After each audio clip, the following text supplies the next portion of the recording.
Potentiometer में अब तक हमने क्या पढ़ा? एक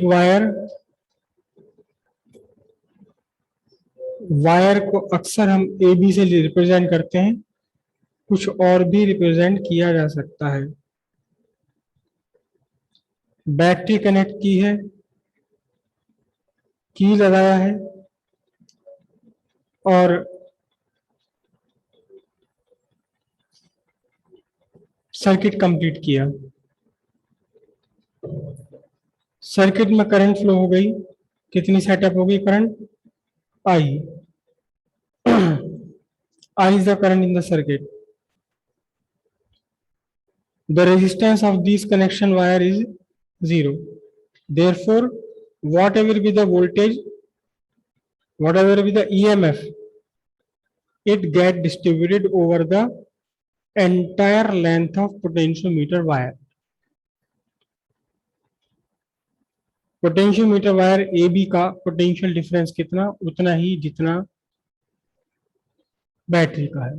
ठीक है, यहां ये बात ध्यान देने वाली है कि इस पूरे पोटेंशियोमीटर वायर में क्रॉस सेक्शनल एरिया यूनिफॉर्म होना चाहिए और करंट सेम होनी चाहिए। करंट तो खैर सेम होगी ही, लेकिन क्रॉस सेक्शनल एरिया भी यूनिफॉर्म होना चाहिए। तो आपने ये देखा था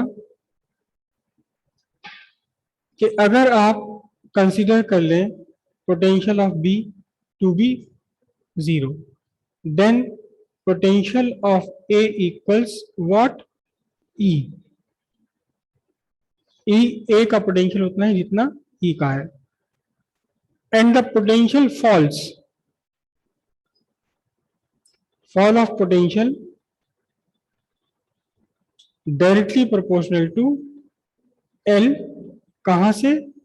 फ्रॉम ए।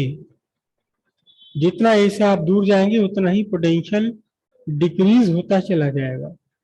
लेकिन इसके अगेंस्ट क्या? Potential difference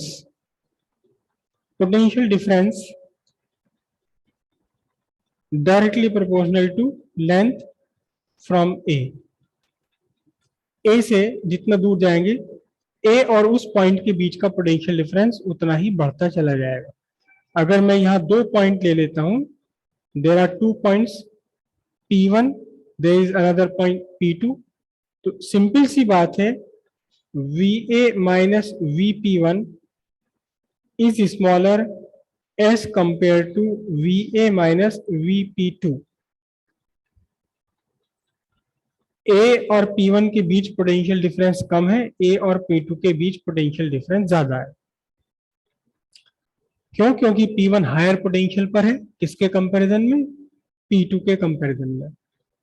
as you move away from A towards B, the potential goes on decreasing, right? Now there is one question. आपके हाथ में एक बल्ब है, this is a bulb, normal bulb, filament bulb, not LED और anything. इस bulb का आपने एक सिरा कनेक्ट कर दिया परमानेंटली, कहां? पॉइंट ए पर, और इस बल्ब का दूसरा सिरा तार से बंधा हुआ है, इस सिरे से ऐसे, और सिरा आपने तार का कैसा रखा हुआ है? अपने हाथ में पकड़ा हुआ है। ठीक है, कौन सा वाला सिरा? ये वाला।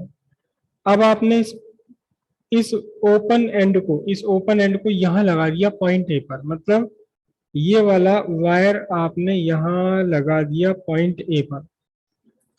तो बल्ब का क्या बिहेवियर होगा? बल्ब बताइए क्या होगा? फिर से आप ध्यान से समझिए। सपोज ये ईएमएफ इसका 12 वोल्ट है, 12 वोल्ट है, तो VA कितने पर है? VA is at 12 volt, 12 volt पर है। तो 12 वोल्ट मिल तो रहे इसको बल्ब को, there is no potential difference. Potential difference is mandatory for the flow of current. जब आपने दोनों सिरे ए पर लगा दिए, both the terminals, both the terminals of the bulb are connected to same voltage. What? 12 volt. There is no potential difference between the terminals of bulb. Bulb के across कोई potential difference नहीं है. जब potential difference नहीं है तो bulb से कोई भी करंट का फ्लो नहीं होगा. राइट. अब बहुत ध्यान से बताइएगा. अगली बार आपने दूसरा सिरा, एक बार आपने P1 पर कनेक्ट किया, अगली बार आपने इसे P2 पर कनेक्ट किया. दोनों बार, बल्कि 3 बार ले लेते हैं. एक बार आपने इसे कनेक्ट किया A से, अगली बार दूसरा सिरा कनेक्ट किया P1 से, फिर कनेक्ट किया P2 से, और एक सिरा तो आपका A पर ही बना हुआ है. अब बल्ब का बिहेवियर क्या होगा? सही बताया इन्होंने कि जब आपने दूसरा सिरा A पर कनेक्ट किया तो बल्ब ग्लो ही नहीं करेगा. क्यों? क्योंकि बल्ब के दोनों सिरों पर पोटेंशियल है 12-12 वोल्ट. पोटेंशियल डिफरेंस नहीं है. पोटेंशियल डिफरेंस नहीं है तो करंट उसकी फ्लो नहीं होगी बल्ब के थ्रू और ये ग्लो नहीं करेगा. लेकिन जब आपने इसे कनेक्ट कर दिया P1 पर, so there is a certain potential difference between A and P1, so current will flow through bulb, it will glow.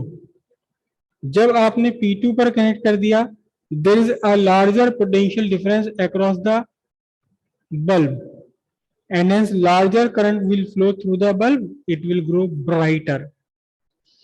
तो अब क्या हुआ देखना ध्यान से कि मैं इसको, इस खुले सिरे को यहां से धीरे धीरे करके दूर लेता चला जाऊं तो फिर क्या होगा? बल्ब का ब्राइटनेस बढ़ती चली जाएगी, यानी कि current through the bulb keep on increasing. Current through the bulb keeps on increasing because bulb is connected to larger and larger potential difference. Okay, right. अब समझिएगा ध्यान से कि मेरे पास एक दो बल्ब है. एक बल्ब तो ऐसा है जिसे कंपनी ने बनाया 3 वोल्ट पर ऑपरेट करने के लिए. मींस के 3 वोल्ट पर आप इसे ऑपरेट करेंगे तो ये बढ़िया चलेगा. 3 वोल्ट से कम पर ऑपरेट करेंगे तो ये ब्राइटनेस फुल नहीं देगा, और 3 वोल्ट से ज्यादा ऑफ दे दिया आपने तो भुग जाएगा, खराब हो जाएगा, बर्बाद हो जाएगा. एक दूसरा बल्ब और है जिसे कंपनी ने मैन्युफैक्चर किया है 9 वोल्ट पर ऑपरेट करने के लिए. कि 9 वोल्ट से कम पर अगर आप इसे लगाएंगे तो ये अपनी फुल ब्राइटनेस नहीं देगा. 9 वोल्ट पर यूज करेंगे फुल ब्राइटनेस पर चलेगा, 9 वोल्ट से ऊपर यूज करेंगे तो ये फक जाएगा, खराब हो जाएगा. अब इन दोनों बल्ब को मैं क्या करूं, कैसे कैसे चलाऊं इससे? 3 वोल्ट वाले का तो कनेक्शन मैं कर दूं कहां? यहाँ P1 पर, क्योंकि A और P1 के बीच 3 वोल्ट का, मतलब जहां भी 3 वोल्ट हमें मिल रहा हो पोटेंशियल डिफरेंस वहां कनेक्ट कर दें, और दूसरे वाले का बल्ब का कनेक्शन कहीं और कर दें जहां भी हमें पोटेंशियल डिफरेंस 9 वोल्ट मिल रहा हो. अब बहुत ध्यान से समझिएगा, बहुत ध्यान से समझिएगा, तो बहुत ध्यान से समझिएगा. जो एक्चुअल हमने यूज करना है इसमें, क्या यूज करना है, बहुत ध्यान समझिएगा. ए पॉइंट पर आपने अपने बल्ब का एक टर्मिनल फिक्स कर दिया, फिक्स कर दिया. अच्छा, अब बल्ब को हटा करके मैं एक दूसरी चीज लगा रहा हूं. आपने बल्ब को हटा करके सिंपल एक वोल्ट मीटर लगा दिया. वोल्ट मीटर का एक सिरा तो आपने कनेक्ट कर दिया है ए पर, और दूसरा सिरा आपके हाथ में है, आप इसे कहीं भी टच कर रहे हैं, और आप इस ओपन एंड को टच करते करते ए से बी की तरफ को लेकर आ गए. ए से बी की तरफ को लेकर आ गए इसे टच करते करते. आपको यह इस वोल्ट मीटर की रीडिंग में क्या डिफरेंस दिखाई देगा?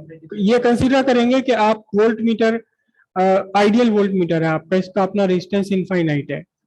तो इस वोल्ट मीटर की रीडिंग पर आपको क्या इफेक्ट दिखाई देगा, क्या डिफरेंस दिखाई देगा? जब आपके दोनों सिरे ए पर लगे हुए हैं वोल्ट मीटर की रीडिंग होगी 0 वोल्ट, और जैसे जैसे आप इसका ओपन एंड दूर ले जाते जाएंगे वैसे वैसे इसकी रीडिंग बढ़ती चली जाएगी, और जब आप एग्जैक्टली बी पर पहुंचेंगे तो कितना शो करेगा? ये 12 वोल्ट शो करेगा. It will show 12 volt. अब बहुत ध्यान से समझिएगा, जो एक्चुअल में काम करता है पोटेंशियोमीटर, ये जो पोटेंशियोमीटर वायर है बहुत ध्यान से समझिएगा इस बात को। Potentiometer wire, potentiometer wire, potentiometer wire act as source of variable potential difference from 0 to E, जो हमने E लगा रखा है, सेल का जो भी आपने लगा रखा है। ये पोटेंशियोमीटर वायर एक सोर्स की तरह बिहेव कर जाता है, एक सोर्स की तरह बिहेव कर जाता है, एक ऐसे सोर्स की तरह बिहेव कर गया जिससे आप 0 वोल्ट से लेकर के E वोल्ट तक का पोटेंशियल डिफरेंस ले सकते हैं, कुछ भी। अगर आपको अपने किसी अप्लायंस के लिए 4.39 वोल्ट चाहिए तो आप यहां से क्या करेंगे, लेंथ एडजस्ट कर लेंगे कहां, जहां आपको 4.39 वोल्ट का पोटेंशियल डिफरेंस मिल जाए। एक सोर्स आपको मिल गया, ये पूरा का पूरा ए बी एक सोर्स की तरह से काम करने लगा, एक ऐसे सोर्स की तरह काम करने लगा जिससे आप कुछ भी पोटेंशियल डिफरेंस ले सकते हैं, 0 से लेकर के ई तक। E is the EMF of the cell, बशर्ते कि अगर आपने यहां इसके रास्ते में रियोस्टेट नहीं डाला। इसके रास्ते में अगर आप रियोस्टेट डाल देंगे तो फिर आपका potential difference across A B would be less than EMF of the battery. ये एक सोर्स की तरह से, एक वर्चुअल सोर्स की तरह से बिहेव करने लगा। पूरा पोटेंशियोमीटर वायर एक वर्चुअल सोर्स की तरह से बिहेव करने लगा, जिससे कि आप 0 से लेकर के ई तक कितना भी पोटेंशियल डिफरेंस ले सकते हैं, अपने सर्किट में ले सकते हैं आप। और कल हमने एक बात और डिस्कस कर ली थी, क्या कि एक ही सर्किट में अगर आपके दो सोर्स ऑफ ईएमएफ हैं, दो सोर्स ऑफ ईएमएफ हैं, और बाय द वे इस सर्किट में करंट की वैल्यू है 0। दो सोर्सेज आपके लगे हैं, रेजिस्टेंस चाहे एक हो दो हो, सोर्स आपके दो लगे हैं और करंट की वैल्यू है 0। दोनों सोर्सेज के ईएमएफ एक दूसरे के अपोजिट एक्ट कर रहे हैं। The EMF of the two sources E1 and E2 are acting opposite to each other. E1 tends to draw current in the circuit anti-clockwise and the E2 has a tendency to draw the current clockwise, and there is no current. So certainly by Kirchhoff's loop law E1 has to be equal to E2. E1 और E2 आपके equal होंगे। बस यही दोनों बातें आपको मिलाकर के एक साथ यूज कर देनी है, पोटेंशियोमीटर आपका काम कर गया। ठीक है।